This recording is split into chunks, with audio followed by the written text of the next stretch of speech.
Le 17 juin 1940, l'armée allemande pénètre en Bretagne par Fougères. Le 18, elle est à Rennes, le lendemain à Brest. Pour la première fois depuis son rattachement à la France, la Bretagne est entièrement occupée par une armée étrangère. Sur l'île de Sein, qui reste encore un îlot provisoire de liberté avant l'arrivée des troupes allemandes, les marins, refusant de se résigner, décident de rallier les côtes anglaises pour poursuivre le combat et rejoindre ce qui deviendra la France libre.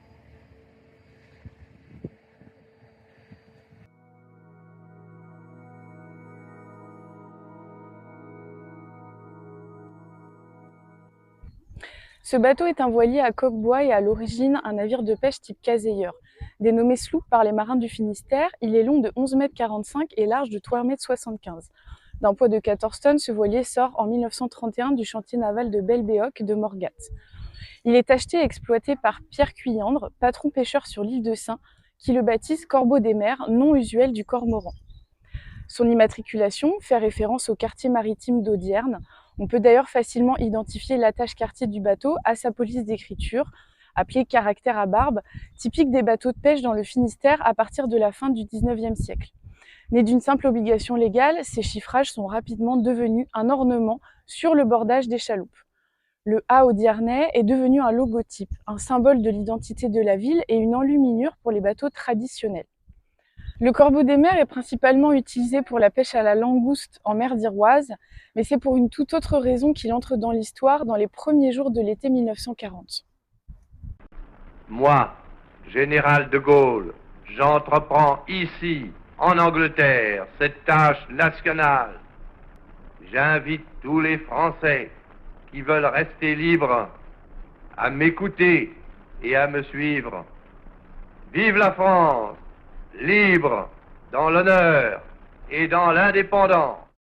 Le 22 juin 1940, les Sénans apprennent du gardien du phare d'Armen que l'appel d'un général français sera rediffusé le soir même par la BBC, la radio anglaise. À l'écoute du message, la décision est rapidement prise de rallier l'Angleterre et de poursuivre le combat aux côtés du général de Gaulle. 5 navires sont disponibles dans le port. Les départs s'échelonnent entre le 24 et le 26 juin 1940. Au total, 128 Sénans âgés de 14 à 54 ans, la totalité des hommes en âge de combattre, vont quitter leur île et leur famille. Le Corbeau des mers est le dernier à prendre le large dans la nuit du 26 juin avec 20 marins à son bord.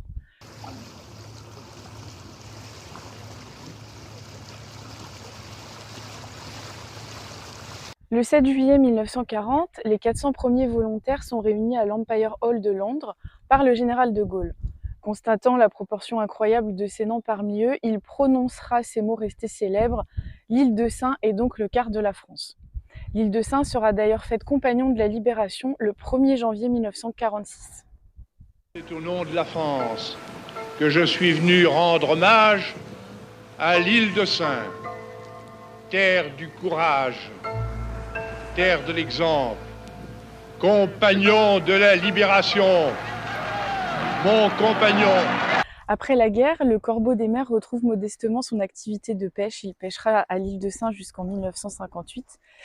Et par la suite, des saisons de dragage de coquilles et pétoncles dans la rade de Brest en hiver et de pêche au maquereau et au chinchard du côté de Douarnenez et Camaret en été. Il sera abandonné dans une vasière près du port du Légué à Saint-Brieuc.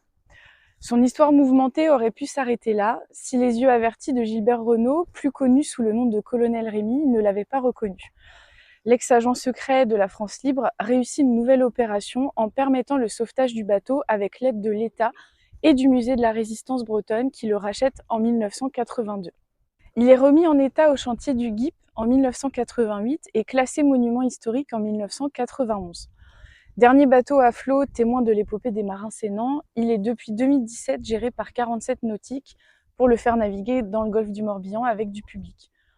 Basé à Port-Anna en Séné, son port d'attache hivernal reste Vannes. Il est d'ailleurs visible depuis le quai de la Porte Saint-Vincent pendant les périodes de fêtes de fin d'année.